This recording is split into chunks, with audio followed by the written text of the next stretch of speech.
Je répète, Exode 12, versets 7 à 22. Nzamba ordonné bana Israël nyonso, baz bomanyama, baz obamakila, batiana ba porte. Parce que esprit destructeur tango koleka. Moi touché bango exalté. Yawana nazo prophétiser. Pe nazo déclarer le la père na nation oyo. Coronavirus na ndaku na yeza sans effet. Na famille na yeza sans effet. Na vie na yeza sans effet. Que tous les chrétiens du monde, non seulement Angola, bazo faveur pe grâce oyo. Le boko na nzambe est gardé biso. Makila na Yesu, le sang le plus puissant. Ezala ba porte ba ndaku na biso, na ba nzoto na biso. Ezala anti-coronavirus. Recevez au nom de Jésus. Casa MM Pro.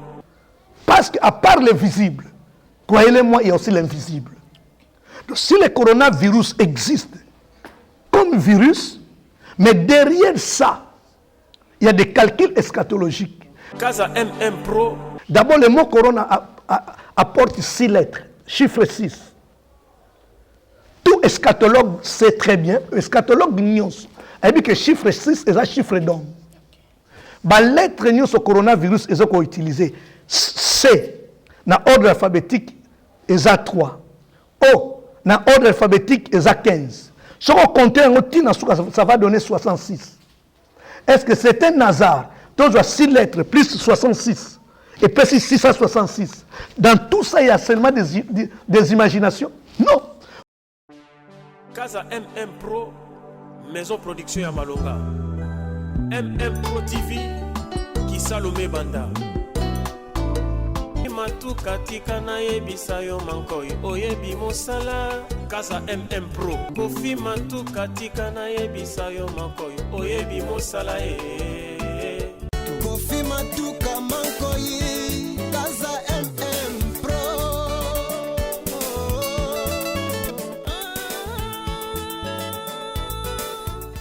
Na pesi nzambe merci. Na tina na Casa MM Production. Ils ont découvert ta monnaie pour nangai. L'air na zagi na Europe na monaki me na ebagité eza ya bana ya mboka pe na kati na Luanda.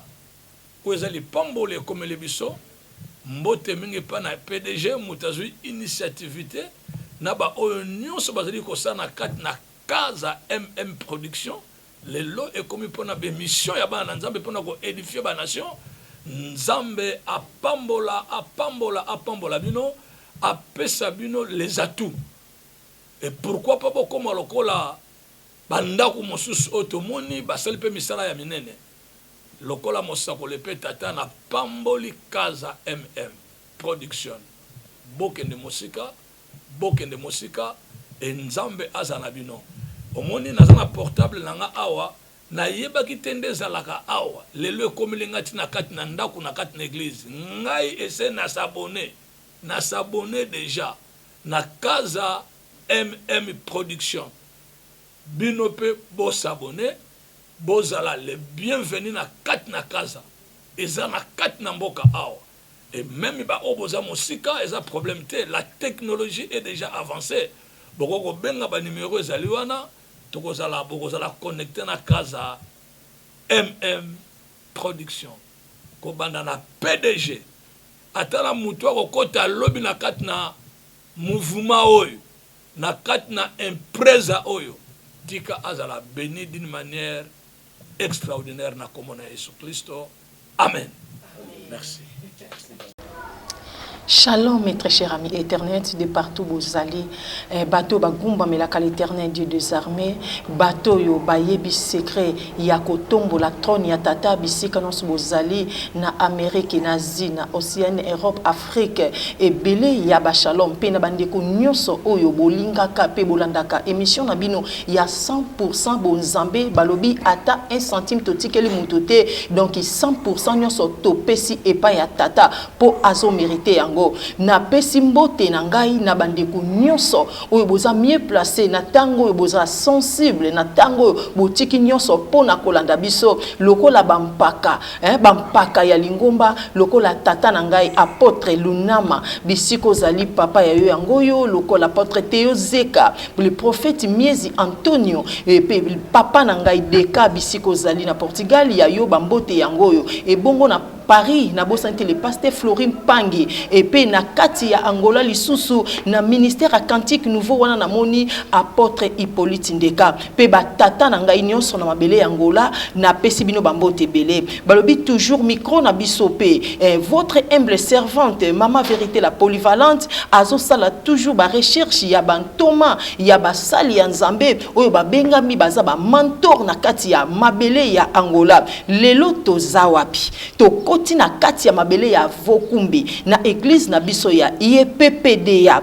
oyo kambami epa ya apôtre Ntingi Patricio tozawa na pona kozwa be formation koyoka liloba moko ya mpaka o balobike lilobo to bengi na ainsi dit l'Éternel et qui édifier mabote belé et construire et construire et éduquer pe et que vandisa miteme belé na kimia yango sans plus tarder nazo présenter bino notre papa notre mentor shalom apôtre Ntingi. Shalom maman. Bonne santé papa. Santé bien. Na mboka baibinga naza archibishop. OK. Et puis sikopo mokonzi wa Yambo. OK. Shalom. Merci beaucoup Archibishop Ntingi Patricio na sepeli pena kokuta no mukola lelo pe na pamboli Nzambe oyo apesi biso opportunité pe na pesi papa merci pour na koyamba biso. OK. Soyez les bienvenus. Yeah, merci. Boye malam. Merci papa. Papa boni sangwa mboka. Mboka en soi est bien mais koninganiza makasi eza vraiment problème mboka te eza problème mokili mobimba. Le rôle mboka ezo sala part na kati ya mokili mboka peza ya koningana ba situation ozo ningisa mboka pour le moment eza problème ya épidémie o ebengami na kombo ya coronavirus. OK, merci beaucoup papa.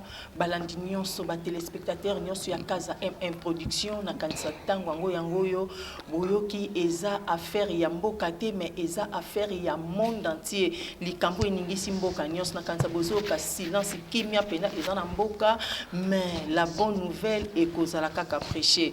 Écoute bato bavandi na bandako. Archibishop Ntingi eza na bato ebele o batuninga mama vérité Archibishop Ntingi ebele bayoka kombo wana bandi yoka ngo kala même ngambo mama vérité na yoka ka Archibishop Ntingi mais bato ngo baza na posa pe mama vérité toza na posa biso nyonso toyeba Archibishop Ntingi auti wapi abimeli wapi pombala moka to moni apparaître na kati mabela Angola mais toyebite auti wapi abandi ministère na ye kan pe na église ni. OK, merci beaucoup. Na bandi kosalela Nzambe depuis 78 nazui décision à servir Nzambe na église protestante ya Lisala, église baptiste oyebani na Angola na kombo ya Yeba. Pa wapi nazalaki membre pe serviteur de Dieu, na évolué na mouvement ya Ligue pour la lecture de la Bible. Pe nazaki na connexion na se ya mentor nanga révérend Kamanda Mwakosa na Isteka na se makolo na yende na zui vision ya réveil parce qu'il y a une action internationale il y a réveil spirituel ERS et pas wapi ndeko na ngai MAPS azo amemi yango tina Londres eza makasi mouvement ya ERS pe na 89 lokola angolais nazonga na mboka awa biso nde tobotia église ya réveil na Angola. OK, merci papa. Na 89 papa zonga ki en Angola. Balobi réveil ekotaki ndenge ni na kati ya Angola. Pour réveil na temps na bibi angolaise mboko euti na ba guerre e bandaki ndenge ni ba papa po bondima ko affronter bisika au guerre ezalaki et puis bisika o ezaki vraiment na ba difficulté makasi pona ko s'imposer ko kotsa kombo Yesu ko zalisa l'église ezalaki ndenge ni. OK, avant de répondre ba téléspectateurs ba to bazolanda biso nalingaki na épingler des aspects importants. À part que la leader ya église à réveil na Angola na formation na ngai naza missiologue. Réveil d'angolais na l'époque, eza réveil avant indépendance, réveil post-indépendance et réveil n'époque ya page. Oyo biso tueko kota. Angola eza berceau y a réveil en Afrique parce que le premier missionnaire a évangélisé plateau central d'Afrique. À l'époque, il y a le royaume Congo. Il y a Congo Angola, Congo RDC, Congo Brazzaville, voire même Gabon, Cameroun. Les missionnaires catholiques, ils na Kabinda na Landana, les missionnaires protestants, ils na Mbanza Congo, à l'époque San Salvador. Donc le mouvement réveil est joué à époques différentes. Mais na mukuse na lingina lobela réveil une époque na biso toye na époque après l'indépendance juste vers les années 80 na zanga mokote toze belé na kotanga bakombo toza 8 pères église à réveil ngai archbishop Nsingi Patricio Episcopo Mokonzi wa Yambo, prophète Amiezi Antonio, maréchal, instrument de guerre, tous un révérend pasteur Mawete Viticilo Gaston, l'apôtre de l'église mère, tous un apôtre Paolo Alberto, Nasea, tous un apôtre Théozeka, na pleine action, tous un docteur Eric Tsango Diselo, azana mabor na Msera, tous un apôtre Nsolani Manuel, azana Samba, tous un docteur de Kasalamau. Bato na tangi, bangonde, baza fondateur église à réveil à Angola. Ok, merci beaucoup papa. Na papa nyonso papa auti kotanga archbishop Ntinga tangi bambote na bino bisika bozali. Est-ce que ça qui facile vraiment papa pour vous s'imposer beaucoup de réveil na kata mboko pour mboka Angola mutu nyonso yebengo eza mboka mweza ki facilité na temps wana onita kangi koto MP la pa kangi koto eza ki facilité ba difficulté nini beaucoup tana kinango po bondi mapena lelo réveil koti makasi boina kata Angola. Bien, d'ailleurs tango to bandi émission na kanisa yi émission ko leka na portugais. Na yoki mwa mutema pasi mais problème ezate ningezo leka na lingala pesa munoko. Nous avons déjà tant que tozongi lokola ba regressado bana oyo batata na bango bazaki réfugié na libanda Angola tozongi na mboka première barrière tozaki nango ezaki barrière linguistique munoko ya koloba biso neti nga par exemple natangaki na français pe lingala na mboka français musala nzambe mais mboka oyo na yeko sala musala nzambe munoko ya liboso pe munoko ya munene oyo za koloba mezaki portugais église nanga liboso na sambeli na Angola lokola serviteur de Dieu eza yepa eza na Rangel et pas il y a révérend Armando Nzambe Sabengaye que son âme se repose en paix église wana momezaka ngai na prophète Miezi tolobaka lingala na pasteur moko ya Mbanza Congo église ya soyo pardon pasteur moya soyo mutazali ko interpréter biso église mobimba bazalo ba portugais donc biso to bandi carrière na difficulté wana d'abord et puis ba âge na biso ezaki deuxième obstacle parce que ezaki ba âge à jeunesse il faut ba kanga bino bokende ki soda ngai moko naza preuve na yango to ina croisade na armée du Sali nazali moté ya croisade mkwamba ozela ngai bakanginga na lala na première esquadra na Mutamba na police na première esquadra nzamba akaki mawa na tongo nango komanda talinga ka abwina nzambe ba libérer ngai donc ba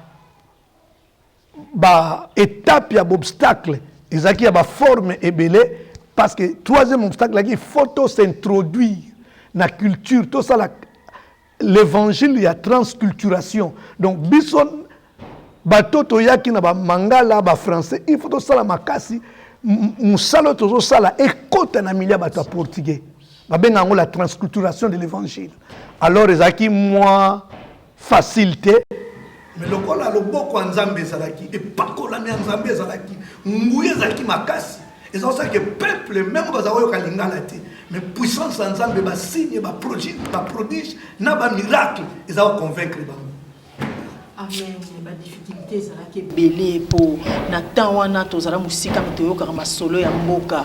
Ba difficulté ezalaki belé, c'est pour cela na koyebisa bino ezalaka na bato bayaka liboso po babongisa nzia na bato bakoya sima. C'est vrai que ba papa bayaki liboso bandima ki ba risque, bandima ki banzube nyonso wana kaka po kombo ya Yesu Masia ekota makasi na kati ya Angola.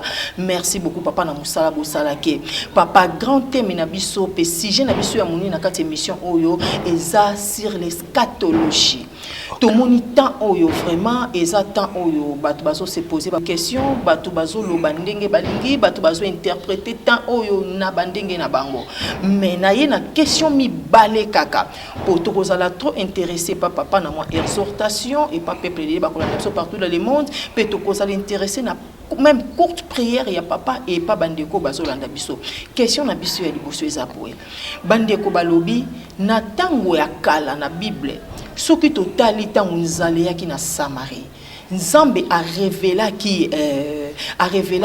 que Élisée a révélé Élisée que makambo koya boye na mboka esengeli osala boye esengeli oloba boye.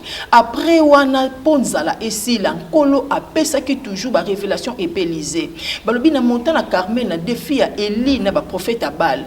Toujours Élie azala qui révélé jusqu'à ce que mbula likole kangama ki me pombule beta lisusu Élie azala qui révélé nde aya qui convertir sous peuple que il s'est fait un bruit qui annonce la pluie, c'est que azala qui na kata révélation. Balobi na mois de décembre, le 31 décembre na l'église nyonso ya monde entier liloba ya suka ya basali ya nzambe o eza lokola liloba bazo kotisa bana na mbula sikeza ke année oyo eza ya année ya bénédiction, eza année ya progression makambo ya minene eza donc église n'église epesa ki sujet sur l'année 2020 na fin de l'année ndenge to mesana mais bana nzambe balobi. Pourquoi pas ba papa bozala qui révélé na événement oyezo ya comme si ba prophète ya mboka bino pe bozala qui révélé te yango na question papa tozo tuna bo meka ko expliquer biso po bana nzambe bazolo ba après makambo ba sali ya nzambe tozo ba te tokotia bino na place nini pourquoi bozwa ki ba révélation ta oyote. OK, merci na sepeli na butuna oyo makasi nzamba za mettre à temps, peut mettre à circonstance. C'est vrai que chaque début de l'année, tu déclares comme maloba, il y a victoire, maloba, il y a bénédiction, maloba, il y a élévation, maloba, il y a progrès. Ce qui battent, pourquoi tu as qui révélé dans la situation où est commis les lots. Moi, je crois que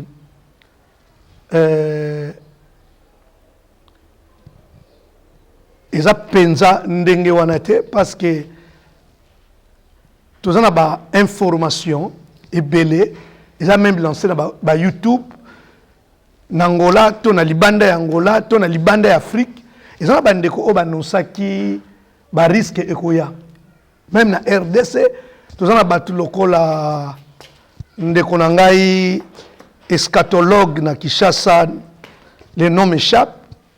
Tant que Trump a eu pouvoir, ngai moko bato balandaka ngai mingi na bandako na année fin de l'année pe année presque nazako te yana na syllabis le danger qui guette l'église bato balandaki nga soki bazo se souvenir na rappeler bango awa na bandako ba ke phase otozokota quand Trump disait na tiki I want America back. Na interprétation na banda ko sala nanda ko ebisa bato soki Trump azobaki I want America back elingolo ba azotika kiti ya leadership politique sur le plan spirituel il y a monde vide or soki kiti spirituel tenant compte ya position parce que dans la nation miroir peut-être dans la personne miroir na ba génération nyonso. Dans la génération, nous avons une nation miroir, une personne miroir, Hitler, Napoléon, Charlemagne, Nostradamus. Ce sont des personnes qui ont passé avant nous, mais leur présence dans le monde est un miroir. Déjà, élection, il y a président Trump, na Hillary Clinton, force na victoire. Ils avaient déjà annoncé quelque chose. Expert avisé. Je dis bien expert avisé. On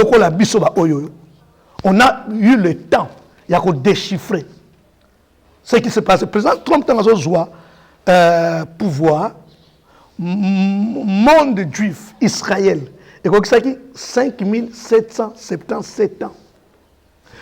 Le président Trump a 70 ans. Or, destruction à Jérusalem, la déportation, il y a Jérusalem, ils ont un chiffre 70. Okay. Moi, j'ai enseigné ça. Okay. En fait, je n'ai pas dit clairement qu'il y a une épidémie qui va entrer. Mais parce que les dispensations, elles ont une limite. Elles ont comme moitié, elles ont toute une saison, toute une période, toute une époque. Dans une semaine, je prêchais les dangers qui guettent l'église. Ils vont croire que nous ne sommes pas seulement des pères nominaux, mais Dieu nous a choisis et nous a établis. Je parlais de l'histoire de Trump. 70 ans. Tant que Trump a eu pouvoir dans 70 ans, à aussi 70 ans, 7 mois et 7 semaines. Et ça, les 77. 50 ans, il y a jubilé à Jérusalem. Il y a 5 liboso, il y a 5777 ans. Il y a Israël, depuis Israël les a établis. Okay. À part ça, dans la ligne église, on va comprendre que notion, il y a Ancien Testament, la théocratie Ancien Testament. Et il y a différentes théocraties, il y a Nouveau Testament. Dans l'Ancienne Alliance, dans la Nouvelle Alliance, dans l'Alliance Nabiso, dans Nzambe, la révélation par excellence, c'est la parole. Et quand la révélation par excellence, c'est la parole, cela veut dire Matthieu 24. Dans 2 Thessaloniciens, chapitre 2, et ça va verser lumière. Il y a époque qui attend de la fin. Même si le pasteur, le prophète, va annoncer verbalement, mais les Écritures nous a permanente pour nous viser à tout moment. Mais pasteur, merci na makamno solobi na kanti fongoli ba nyonso bazolanda biso. Nous robi que Matthieu 24 na 2 Thessaloniciens. Mais comme si na l'église pété à masuté. Problème ezani ni papa. Tant oyo constant to sali na kati l'église na biso, tozaka na message moko sur la prospérité. Bien que tous en apportent sa bénédiction, na ba angle nyos, na ba domaine nyos, mais comme si message ya prospérité et dominant et soit place. Lelo Matthieu 24 comme le bama trône de lelo par rapport à l'événement auto comme mona. C'est que problème ya ba na Nzambe ezani ni biso nyos. Babi comme si likambo et surprendre mon nyos na monde et surprendre même ba serviteur et surprendre même ba na Nzambe.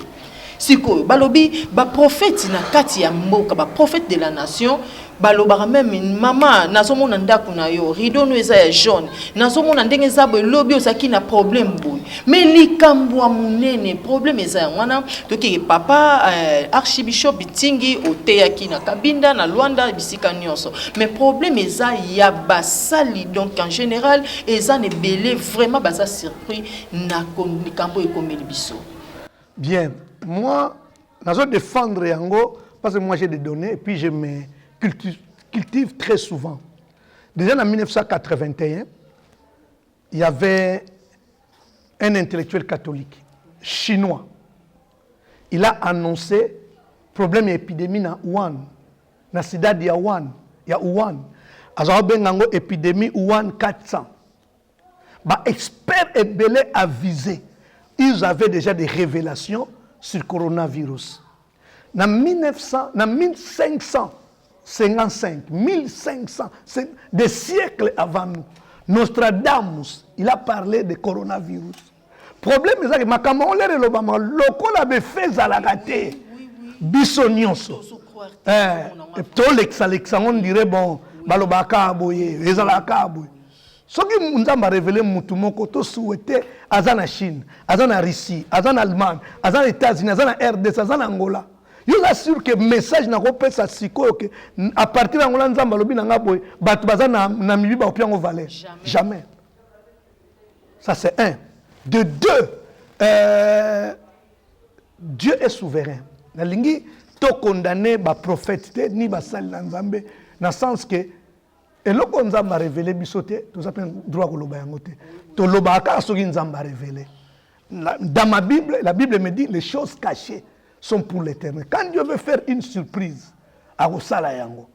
Son Nzambe nga sa surprise a osala yango. Son pas linga révélé a révélé yango, ça kacha souveraineté ya Nzambe. Moi je crois au ministère prophétique. Obandekonanga bazanango pe obazo sala service prophétique lelo na mboka oyo comme dans le monde entier nous avons réellement de vrais prophètes.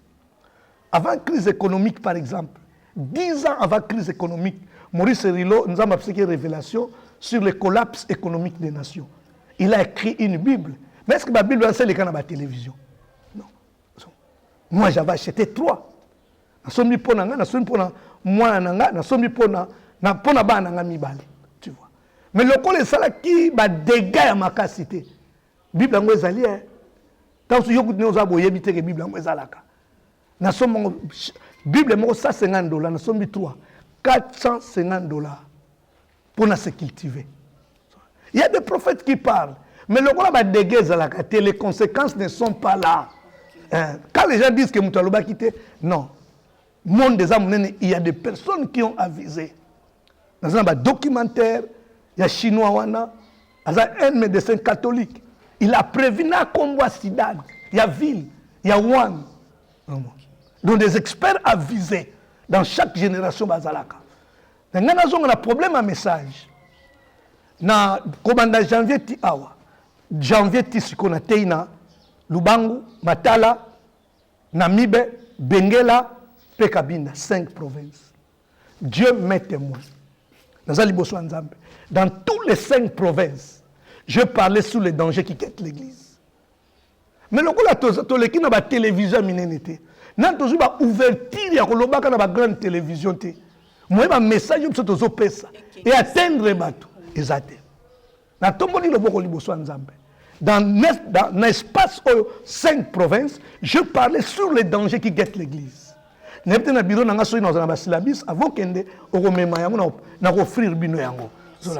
parlons.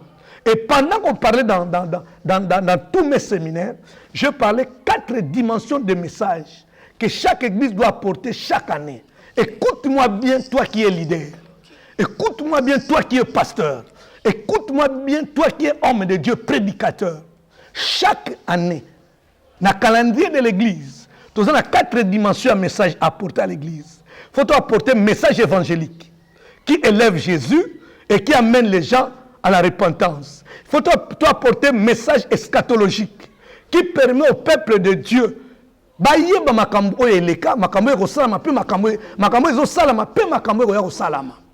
Troisième dimension, c'est le message prophétique. Là, il y a la révélation, la puissance et d'autres choses. Et 4e, c'est le message doctrinal pour faire asseoir les églises. Toti kabe église a pepa nzambe, pe tout le monde a makanista, so que mikolo news faut pas ça Isaac. Ou tozo offrande, tozo dîme, tozo biloko na news. Si Dieu veut nous bénir, so ki nzambe akanisi apambola ça au sala yango. La bénédiction vient de Dieu, mais gardons les 4 dimensions des messages durant toute une année dans nos églises. Ok, merci beaucoup nos téléspectateurs. Nous sommes dans un message clair et comme les bino bisika bozali. Archbishop Tingi, problème monsieur ezani na question na biso toyenango, balobi l'église na biso ekangami. Batum susu bazo comprendre ngo mal. L'État kangi l'église non, c'est vrai que ça pour un problème, il y a épidémie pour na ko battre la biso pe tous à la préserver na ba danger oh il y a épidémie. Mais tout le monde semaine passée ba message mo qui circuler na ba téléphone, il y a ba prière, ba pesi biso ba temps ya prière, ba 12h to prier, 18h 0h ba prière à monde entier. Après na souka nango ba lobi, soki aussi prière en famille aux yeux bo frandi na bino nyonso, bo memi et pas pasteur na bino. eloko wana bato ba comprendre ngo penza te toyebi te eza nini bamsusu balobi mais mboka eza na problème ba famille eza na pas problème pourquoi pas pasteur na économie de l'église asala moi eloko moko ya bien abenga bandimine fiske kilo moko ya loso eloko wana susu betisi bato mabaku tandis que bafandi na bandaku baza na ba problème ba mbonga ba provision ezate et comme susu bozwa offrande est-ce que eza kaka important ou bien eza révélation o nzamba pesi bato bazwa susu bo offrande en famille ba kensu kotika papa pasteur tandis que l'église eza okanga. Oh my God. Na baina koseka parce na sepeli na question ngo nazali ko s'attendre nango. Bakangi ba temple, bakangi ba église te. OK. Naza parmi bat oyo basali ba déclaration na Facebook na lancer ki message que bakangi ba temple, bakangi ba église te. L'église doit qu'on y a fonctionner parce que l'église est zanga. L'église est abisso. L'église est zanga, l'église est zayo, l'église est abisso. Ça c'est un. De deux, polémique, on est à polémique doctrinale. Chaque leader a la conviction de PCA, chaque leader a la définition doctrinale, chaque leader a la forme orientée bandiminaye. Nazolinga problème oyo ba généraliser yango. Quand on parle des églises sur le plan dénominationnel et religieuse, tous les églises catholiques, églises protestantes, luthériennes, méthodistes, tokitina l'Assemblée de Dieu, l'église à réveil, ainsi de suite. Ba église nions tout sur le plan de fonctionnement, structure de l'église, tout fonctionnera n'engi mon côté. Tous la différence, tous la diversité. Moi, je ne crois pas directement à la contre, il y a condamnation, mais elle a la partage d'avis. Donc, j'ai aimé l'église catholique parce que c'est lui qui s'est prononcé, par exemple, en Angola, Awa, la première église qui s'est prononcée qui Bakangi. Yemtakangaki. Il a donné son opinion. Dans un libre, Ngayi Nakangi. Problème avec la prière Nabandaku, moi je ne crois pas qu'objectif n'a pas pesé cette offrande. Devant chaque épidémie de cette taille, il y a taille le coronavirus. Croyez-le-moi, je parle comme un eschatologue. Il y a toujours un esprit derrière. L'église doit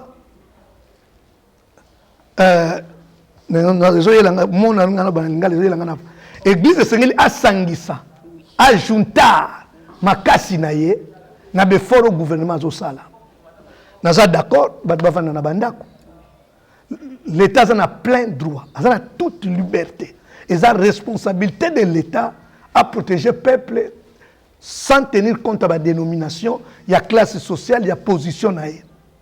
Mais nous comme l'église aussi, moi j'ai prié sur l'autorité ba koye kondima ba leader seulement. Tokuta na fils que pour 30 minutes ne ba réunion mususu extraordinaire ba réunion ba ministre na mboka zo salama. Ba réunion d'été zo salama. Fallait aussi ba luka ba leader des églises. Ba pia biso ne fils que 30 minutes qu'on parle un mot de la part de Dieu. Parce qu'à part le visible, croyez-le-moi, il y a aussi l'invisible. Donc si le coronavirus existe comme virus, mais derrière ça, il y a des calculs eschatologiques. D'abord, le mot corona apporte 6 lettres, chiffre 6. Tout eschatologue sait très bien, eschatologue ignos, il dit que chiffre 6 est un chiffre d'homme. La lettre ignos au coronavirus est utilisée. C, dans l'ordre alphabétique, est à 3. O, dans l'ordre alphabétique, est à 15. Si on compte, ça va donner 66. Est-ce que c'est un hasard? Toujours 6 lettres plus 66. Et puis 666. Dans tout ça, il y a seulement des imaginations? Non. Coronavirus en soi, il monte à 666. Et on en a vacciné. Et on en a quicité, on en a citronné, et on en a même à beau côté. Il faut qu'il y ait une autre force spirituelle. Et cette force spirituelle se trouve quand Jésus-Christ. J'insiste, quand Jésus-Christ. Pas un autre nom, seulement le nom de Jésus-Christ. Capable, il y a aussi l'intervention dans le monde spirituel. Dans l'époque, il y a Moïse. Israël les a appelés. Tant qu'il y a Égypte, Dieu a dit quoi? Exode 12, de verset 7 à 22. Je répète, Exode 12, verset 7 à 22. Nzamba a ordonné à Israël nyonso, baz bomaniama, baz obamakila, batiana ba porte. Parce que esprit destructeur tango koleka. Moi touché bango exalté. Yawana nazo prophétiser. Pe nazo déclarer le la père na nation oyo. Coronavirus na ndaku na eza sans effet. Na famille na eza sans effet. Na vie na eza sans effet. Que tous les chrétiens du monde, non seulement Angola, bazo faveur pe grâce oyo. Le boko na nzambe est gardé biso. Makila na Yesu, le sang le plus puissant. Eza na ba porte ba ndaku na biso, na ba nzoto na biso. Eza anti-coronavirus. Recevez au nom de Jésus. Donc c'est ça exactement. Badama na makamka na monde mususuté. Biso bato ba réveil. Biso bato ya ba pentecôtiste to croyaka culte o ezangi offrande des activités. To lobi angote po coronavirus ebimi. Eza langa to lobaka bandakala. Donc l'église doit fonctionner dans la conception chaque culte o ezangi offrande eza cultité. Ça c'est un. De deux, l'offrande a été un objet volontaire. Aucun pasteur, je crois, a obligé Batou à faire sa offrande de famille. Mais pas une biso, pentecôtiste, na foi na biso, na conviction na biso, na respect na biso ya culte. Surtout sali culte, tu peux cela en offrande. Na za pasteur, na sali culte na ndako na ngai moko. Ngai mo na bana tu peux ça offrande. Ezaka tebandini, na sali culte na ndako. Parce que nazo croire na yango. Église te sengi ngai. Moi je l'ai fait par obéissance à ma foi. Mais quand on aide bandimi, ça j'appelle à tous les pasteurs, à tous les leaders. Vos amusika na bandimité, na ba téléphone, na ba contact. Moments difficile. Ceux qui n'a que cette église to kokoka kopwa loso, kopwa sukali. Ndasi na salango au moins na 10 personnes. Nana kokisi grand nombre était. Mais je pratique au moins 10 personnes. Kabula ozana ngona voisin. Kabandimité même ba voisin na son quartier. Bazo ata mwa maya komela. Bazo ata kopwa sukali. Bazo ata mwa lipa. Sala yango. Eza moment kitoko que église et koko manifester présence nango pour encourager bandimi. OK, merci beaucoup. Vraiment message et salinga bien makasi na bande communions bozolanda biso basali ya Nzambe bolanda ndenge archbishop Ntingi asali vraiment na temps oyo batebele bazaki surpris bat ba vivra na taux du jour aketeka na poko azongi allié mais na temps oyo likambo ekomeli biso partout monde entier eza bande komsusu na ndako aza pas même na saki ya loso aza pas même na kilo sukali mais sokotali azape na bana vraiment to sungana et concerné kaka ba pasteur te même biso ba fidèle banda kotala ozana saki ya loso zwa moi 2 kilos moi sukali pesa baninga vraiment lola ekosepela papa problème mususu ezanini na question na biso toye nango balobi tangu décret o ekitaki gouvernement a pesaki a koisaki ba décret na ye concernant ba église kate ba ko na ba activité nyonso pona ko batela biso to vana banda ko to bimate mais pona église balobaki troki ko sangana pas 200 personnes balobi na kati église photo vandaka 1 mètre na distance ya 1 mètre balobi to kotaka kilte 200 personnes te mais eloko balobaki yango e salamité. Tandis que baloba qui paye ba principe on y qui paye na wende kutu place population ezali tozo tout en tozo paiement na wende ezali bien que pour servir biso pona kolia mais église comment ekoki ko kangama boye pourquoi pas basale la biso loko baloba ki liboso pour ceux qui totali bien même épidémie ngo solution ngo pe ya makasi penza ya bien ekoki ko uta pe na nzela ba église na nzela ba prière ya bana nzambe ya basala nzambe mais église ekoki ko koma tina niveau oyo te kauka penza ke to vandi kaka tandis que wenze tozo kota ba supermarché tozo kota banque ezo fonctionner partout bisi tozo kota mais comme si kaka église nde penza et obéir église nde ekangami papa meka ko expliquer bana nzambe comme si na sima likambo ezane loko moko boye oyo bakana kaka lande kokisami to ezakaka église ndemute koki ko affecter bato na maladie une épidémie en soki eye basali ya nzambe bokoki ko télématé bo sangana bo sala moi déclaration si ya ko respecter ba principe ko ta ba gel na porte bato ba sokola maboko ba lisivia bato ba fanda na espace ya 1 mètre et koko zala mieux ba activité tout ezo fonctionner mais pourquoi kaka église bondimi et vanda penza na ba condition bien moi je crois que ça problème il y a compréhension et interprétation. C'est pour ça que déjà dès le départ, nous sommes trop d'accord na mesure à quarantaine, gouvernement zui. Il y avait des études faites, il y avait des débats, il y avait des réunions, même avec des leaders religieux. Nous avons fait des réunions pour nous faire l'habitude et puis qu'on va voir des moyens. C'est vrai que l'État a 200, à quitter 100, à quitter 50, mais nous avons comme on a moyen été. Jaka église de l'école peso salaté. École peso salaté. Ba institution même ba grande compagnie ba société d'État. Et ce que zo salaté ba compagnie ko la ba TPA.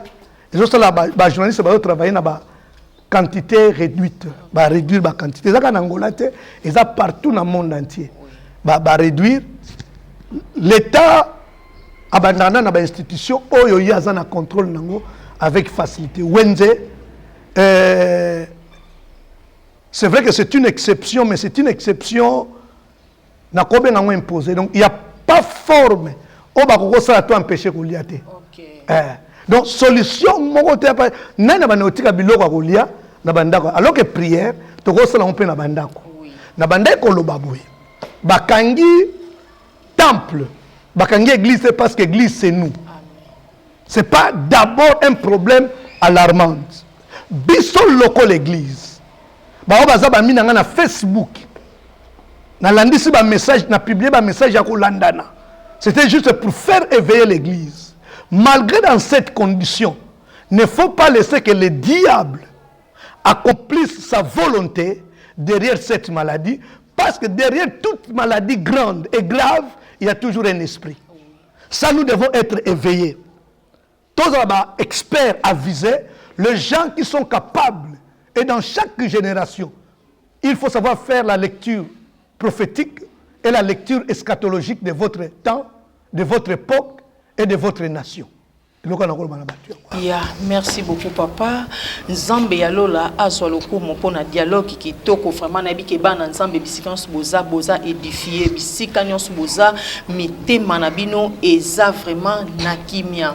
Papa est-ce que ekokiko aider bana nzambe ko aider te ko sala musana yo commissionnaire ko sala musana comme serviteur yako le bénéfice que moi écoute bana nzambe no so bisika bazali soki ko sala exhortation na yebi que seul exhorter bango déjà mingi message eza clair et commis na kati sungi bango soki ko sala prière na yebi que esio prier mais to ko lembaka te toujours prière na bino ezo sala biso bien surtout que na temps au confusion totale eza na kati mabota ota la caméra ou pesa message moke pa bana nzambe nyonso o bazolanda yo. OK. Na ça pour insister l'exhortation, il y a Exode, chapitre 12, versets 7 à 22. Nous avons dit à Moïse, bazwa makila batia na ba porte, parce que ange destructeur a koleka. Mais nous avons combattre ange destructeur. Avant dit na épée, sans ba Moïse, peut le peuple bazala impliqué. Dieu travaille seulement avec nous. Depuis que l'église est établie, l'église est appelée maison de Dieu. Quand je parle l'église comme nous. L'église corps, ce n'est pas les temples. On a fermé des temples, on n'a pas fermé l'église. Tous à côté les mains, n'a pas prière. Tous à la debout, n'a pas prière. Ma Bible me dit, celui qui est en nous est plus grand que celui qui est dans le monde. Tout ça qu'on a besoin à distance. Il y a coronavirus, mais tout ça plus proche de Dieu. Nous avons déjà avertir que le coronavirus est une expression à 666. Mais le diable c'est un intrus.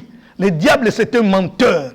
Il y a cela 2000 ans, Jésus-Christ a vaincu sur la croix et il a dit tout est accompli, tout sauf rien. Croyez que le temps des miracles n'est pas encore passé. Et notre Seigneur Jésus est vivant et il continuera son travail. Ce qu'il a fait dans le passé, il le fait aujourd'hui et il le fera éternellement. Toi, tu ne seras jamais atteint. Chaque matin, sokola maboko na yo, infecté ndaku na yo, infecté bilamba na yo, mais déclarer aussi des paroles de la foi. Proclamer pour ta maison, proclamer pour tes voisins, proclamer pour ta famille. Déclare des paroles. Le sang de Jésus est plus puissant que le vaccin de coronavirus. Et ce qui est impossible aux hommes est possible à Dieu. Ceux qui ont MES, ceux qui ONI, ceux qui UNICEF, ceux qui ont gouvernement, basé la solution pour la bisoter, alors notre regard sera fixé au ciel. Et Dieu a encore des solutions et des solutions grandes. Ebola eyaka etika biso. Malbourg eyaki etiki biso. Coronavirus, qu'il veuille ou pas, il faut etika biso au nom de Jésus. Au nom de Jésus. Azan est fêté parce que biso za image en Nzambe. Tozo banga liwate, mais destruction de toko tolérer en côté. Toko comme na destruction na biso na misute. Liwate to banda ko vivre en banda to botama to zaka bana mike. Mais destruction non non non, c'est l'œuvre du diable. Toko tikate le diable a joie succès. Que Dieu bénisse l'Angola, que Dieu bénisse M Production, Maman Vérité, Papa Kofi Nzamba Pambola Bino. Je bénis Bana Nyoswa PPDA, Ban Église de corps de Christ na Angola, ba frères et sœurs au Bazana Mikila Poto, Nzamba Pambola Bino, tous ensemble, croyons que la croix, l'œuvre de la croix, c'est un travail complet et un travail total. Jésus-Christ de Nazareth, c'est notre sécurité, c'est notre couverture. Que Dieu vous bénisse. Je salue ma femme, Pasteur Annie, et mes enfants. Je salue mon ami prophète Miezi. Je salue la famille Mambu. Je salue les enfants de mon école Fateiva, Lubangu, Matala, Namibe, Mushiku, Bengela Kabinda, partout. Que Dieu vous bénisse. Dieu vous bénisse, Dieu vous bénisse. Sans oublier les efforts du gouvernement angolais, en commençant par le président de la République. Que Dieu soit avec vous. Nzambe, abatte la bakonzi mboka oyo, patia loboko likolo na bino. Merci beaucoup. Amen. Nzambe abate la bakonzi ya mboka, mes très chers amis Ethernet, vraiment foi nanga eza édifié. Donc naza lokola moto ya kota ki kaona iye PPDA et pa ya Archbishop Ntingi Patricio. Mais maman vérité alobi azobima OK. Pour le sambo ya papa pe conseil ya papa vraiment édifié nga makasi pe et affermi le sou foi nanga. Na yebite na bande konyos bozolanda biso eske bo yambi ngondenga pe maman vérité na yambi. Na bo sanité nazo pe sambote nanga pe ba remerciement na Casa MM Production et pa yemoko le directeur de la Casa MM Kofi Matuka Manko inasima ya caméra pe na bo sanité nazo na kati ya state sensei mampuya mayela ya mama Matilda Mayela na Las Vegas Rifin Linko ya Francine Bahati kana kati ya state en États-Unis wana moni Deo Mayela na Canada coule comme Elvis Kulemvuka pe moto ya sponsorisé émission o asali ke eleka na bandenge o eleki na kati ya Canada Avo Palanka merci papa vraiment Nzambe apambola yo ebele na pesi mbote na batata nyonso kande na lobaki ne bandeli na basali ya Nzambe nyonso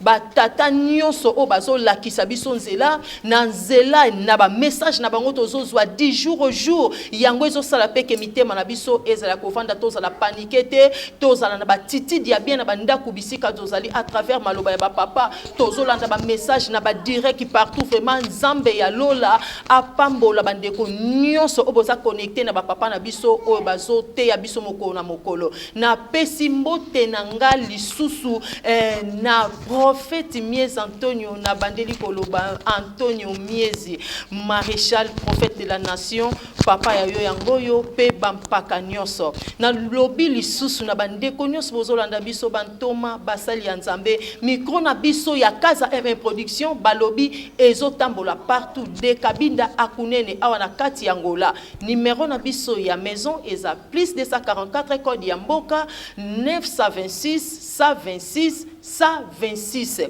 wana soko bengi okozwa biso partout oza tokokoma na Sapu na Palanka Bita Zangu Ojaenda Mabor Petrangol bisika nyonso tokoya na province na Lubangu Wambu Kabinda Mushiku bisika nyonso tozamie placé poto ya kozwa ba message esunga bana nzambe. Vraiment que Dieu vous bénisse. Lola efutabino bonzambe etombolaka pe bonzambe epambolaka na kombo na Yesu Masia. Merci Seigneur Jésus.